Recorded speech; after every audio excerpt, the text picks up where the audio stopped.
Assalamualaikum warahmatullahi wabarakatuh. Perkenalkan, kami dari kelompok 12 akan mempresentasikan hasil diskusi dan kerja kami, yaitu tentang manajemen risiko keuangan. Kami beranggotakan 3 orang. Yang pertama dengan saya sendiri, Amiruddin Siddiq. Yang kedua, Syarifatul Khairunisa. Yang ketiga, Habibah Kurnia Fitri. Untuk mempersingkat waktu, langsung saja pada pemaparan materinya. Baik, yang pertama kita akan membahas tentang tujuan utama manajemen risiko keuangan. Tujuan utamanya yaitu untuk meminimalkan potensi kerugian yang timbul dari perubahan tak terduga dalam harga mata uang, kredit, komoditas, dan ekuitas.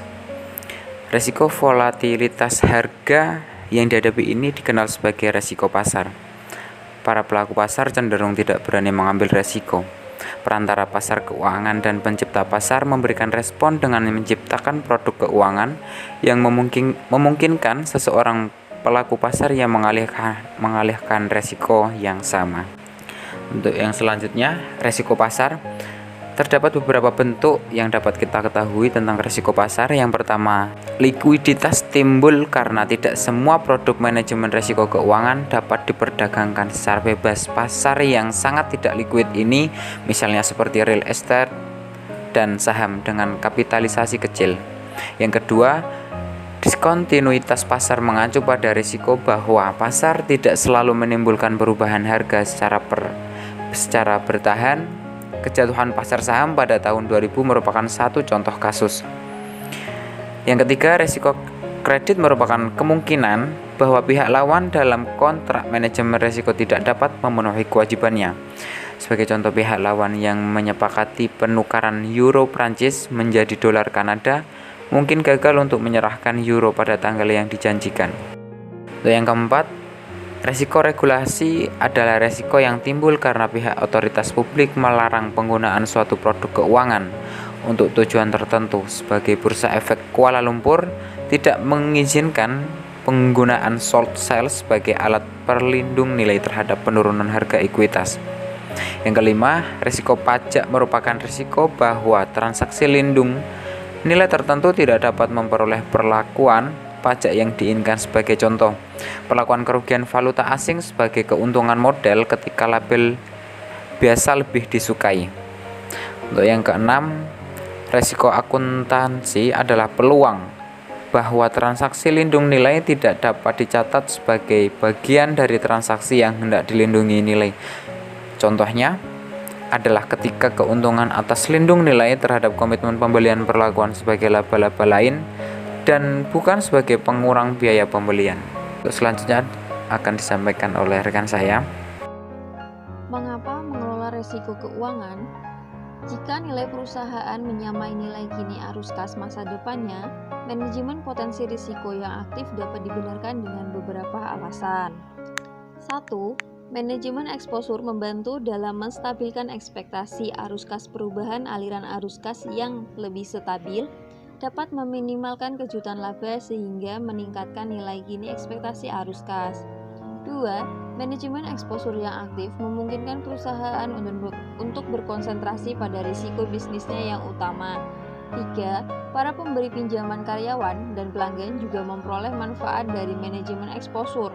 Akhirnya, karena kerugian yang ditimbulkan oleh risiko harga dan suku bunga tertentu dialihkan kepada pelanggan dalam bentuk harga yang lebih tinggi, manajemen eksposur membatasi risiko yang dihadapi oleh konsumen.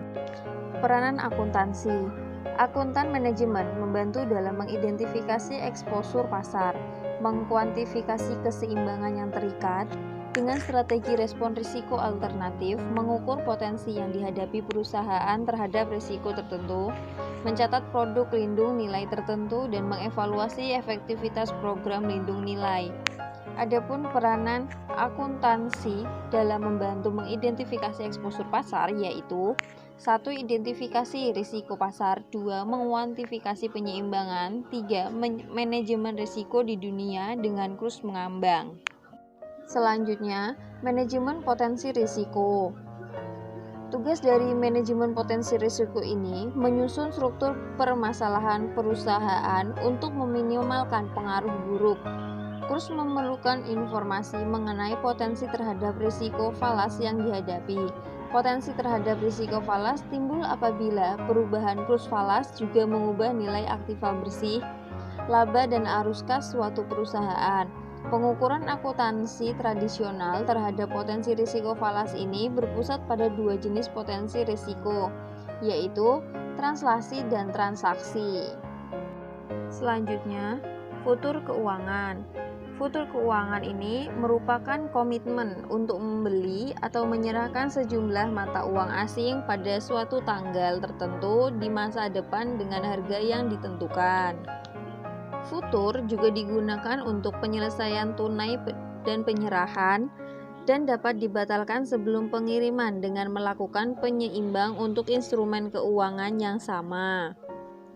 Kontrak perjanjian futur merupakan kontrak dalam bentuk standar yang berisi provisi terkait dengan ukuran dan tanggal pengirim dan diperdagangkan pada sebuah terorganisir, dinilai berdasarkan nilai pasar pada akhir tiap-tiap hari dan harus ditentukan margin periodik.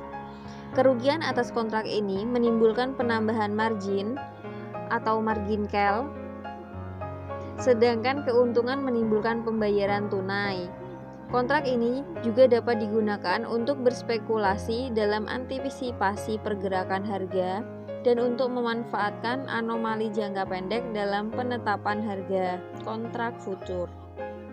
Untuk yang selanjutnya yaitu opsi mata uang, di mana opsi mata uang memberikan hak kepada pembeli untuk membeli atau menjual suatu mata uang dari pihak penjual berdasarkan harga tertentu pada atau sebelum tanggal kadaluarsa yang telah ditentukan. Kemudian swap mata uang.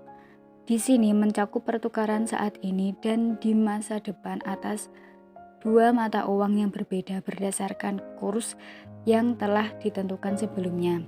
Swap mata uang memungkinkan permasalahan untuk yang pertama, mendapatkan akses terhadap pasar modal yang sebelum tidak dapat diakses dengan biaya yang relatif rendah. Yang kedua, melakukan lindung nilai terhadap risiko yang timbul dari kegiatan usaha internasional. Kemudian sistem pelaporan. Sistem pelaporan risiko keuangan harus dapat merekonsiliasikan sistem pelaporan internal. Hal ini umumnya merupakan wilayah kekuasaan Departemen Controller perusahaan.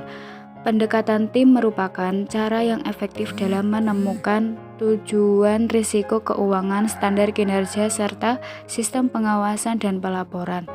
Manajemen risiko keuangan merupakan contoh utama di mana keuangan perusahaan dan akuntansi sangat berkaitan erat.